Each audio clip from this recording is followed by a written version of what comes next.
Christophe Mourtet, photographe à la renommée internationale. Dita Von Teese lui doit sa notoriété et des personnalités comme Ariel Dombasle ou encore Mylène Farmer n'hésitent pas à poser pour lui car ses photos sont érotiques certes, mais jamais vulgaires. Vous savez, le secret, c'est la lumière. C'est pas le porno, le fétichisme, les coups de fouet. C'est la lumière. Une femme vulgaire, si vous l'éclairez sublimement, elle ne sera plus vulgaire, elle sera la plus belle des femmes. Privilège, l'artiste nous a ouvert son studio lors d'un shooting avec des Américaines. Quand vous regardez juste une de ces photos, cette photo vous absorbe, comme si vous étiez là, en train de vivre. Ça, c'est du fantasme. Tout petit, Christophe Mourtet fantasmait déjà. J'avais des nurses qui étaient dans les années 60 habillées en cuissardes, en décolleté plongeant, en mini-jupe. Donc mon image de la femme, elle est quand même très érotique dès le départ.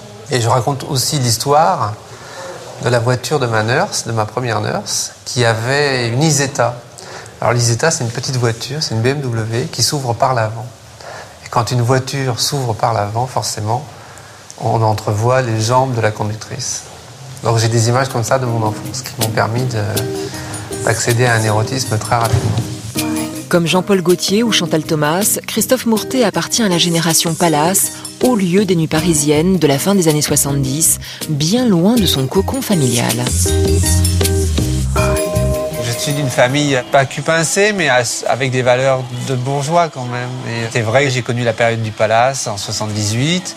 On a connu vraiment les dernières libertés avant le sida et avec la chance d'avoir la pilule.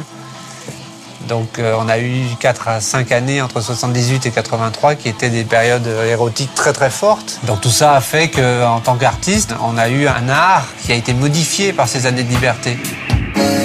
Plus de 20 ans que le fétichiste Christophe Mourtet sublime la femme à sa manière, et cela sans jamais aucune ambiguïté.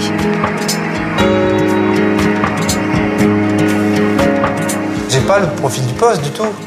J'attache les femmes, je leur mets des menottes, je les dénude, je leur mets des corsets, je leur mets des bagues, je leur mets des porte-jarretiers, tout ça. Mais dans ma vie personnelle, moi je collectionne les jouets, je suis ami avec Casimir. Je crois que j'ai gardé cette image de mon enfance qui me permet d'avoir une image pure dans les photos que je fais.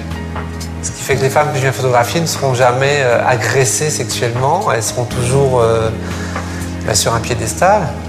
Et puis mon âme d'enfant, mon âme de Peter Pan, un petit peu, permet justement aux femmes de venir s'exprimer sans crainte.